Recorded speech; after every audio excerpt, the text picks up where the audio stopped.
Tiongkok saat ini tengah bersiap perang untuk mengambil Taiwan, yang artinya melawan Amerika dan Sekutu Barat.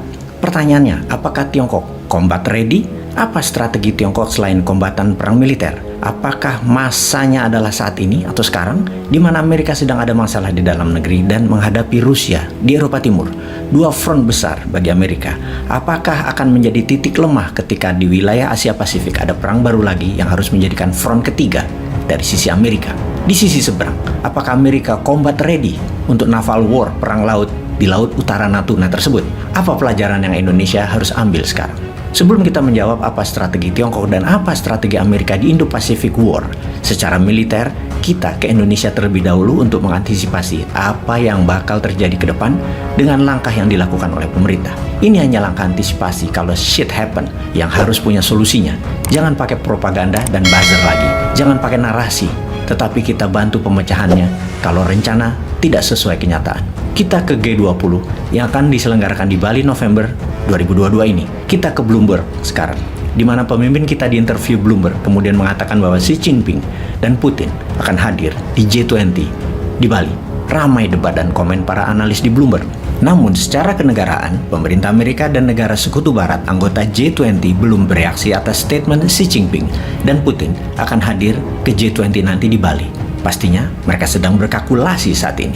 Salah-salah di acara G20 di Bali akan absen negara Amerika dan negara Eropa Barat kalau diplomasi Indonesia di dunia salah maksud. Semoga G20 Bali bukan hanya pesta untuk negara-negara gurem tanpa hasil optimal. Kita tahu juga bahwa kurs rupiah sudah semakin melemah sekarang. Itu reaksi investor. Jatuhnya rupiah adalah reaksi atas pernyataan pemimpin Indonesia bahwa Xi Jinping dan Putin akan hadir di G20 nanti. Apakah akan menjadi perang bintang di G20 itu atau Barat dan Amerika akan kirim bukan kepala negara? Akan garing acaranya kalau kepala negara Barat dan Amerika tidak hadir. G20 terancam gak optimal karena bisa saja Amerika, negara Western Eropa, dan mungkin aliansi sekutu di Asia seperti Jepang, Taiwan, Korea Selatan nggak hadir, atau kalaupun hadir, basa-basi aja, tidak menghasilkan resolusi kemanfaatan pertumbuhan ekonomi dunia, apalagi ekonomi bagi Indonesia. Bayangkan, biaya besar yang sudah dikeluarkan lewat APBN, tapi tujuannya tidak jelas jadinya. Bisa blunder bagi Indonesia. Menganalisa ini semua, kita menjadi sering mengelus dada, menyayangkan keputusan demi mendapatkan citra dunia, tetapi tidak berpikir panjang. Apa legacy dan peran Indonesia di dunia internasional sehingga negara-negara besar di dunia mendengarkan apa yang kita katakan atau yang kita harapkan? Menurut pengamat Bloomberg, tidak ada sama sekali strateginya. Para pengamat Bloomberg tersebut bahkan mengatakan bahwa banyak pejabat Indonesia kebijakannya hanya mendengarkan kata-kata para oligarki yang support mereka sewaktu election. Sementara sepak terjang oligarki kita telah merusak legasi Indonesia yang mendapat predikat negara muslim demokrasi terbesar di dunia.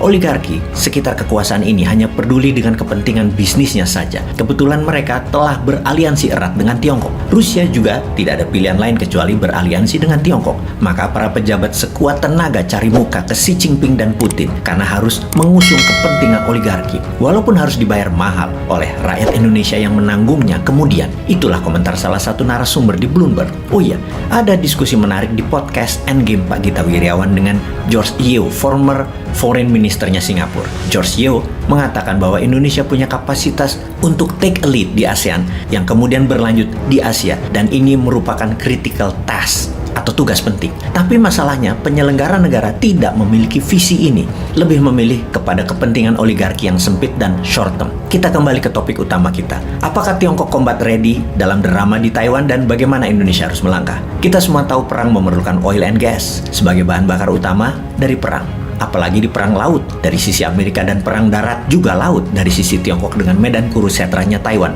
Perlu BBM untuk pesawat jet, untuk tank, untuk truk, untuk kapal induk, untuk kapal perang, dan lain sebagainya. Dan dari sisi ini bisa menjadi masalah bagi Tiongkok. Kita melakukan checklist tentang kebutuhan BBM Tiongkok. Tiongkok merupakan negara terbesar kedua di dunia dalam konsumsi BBM. Tidak seperti Amerika dan Rusia yang energi independen. Tiongkok hanya bisa memenuhi kebutuhan dalam negerinya dari hasil dalam negerinya sekitar 15%-an.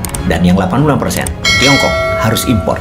Kita menengok sebentar kembali ke Indonesia. Kebutuhan energi BBM Indonesia saat ini adalah 1,6 juta barel per hari, di mana yang 800.000 barel per hari adalah produksi dalam negeri, yang 800.000 barel impor. 50% kebutuhan nasional Indonesia impor. Dalam hal energi ini, Indonesia juga bukan negara yang independen energinya. Bahkan 20 tahun dari sekarang, lifting minyak bumi Indonesia diperkirakan hanya 200 ribu barel per hari.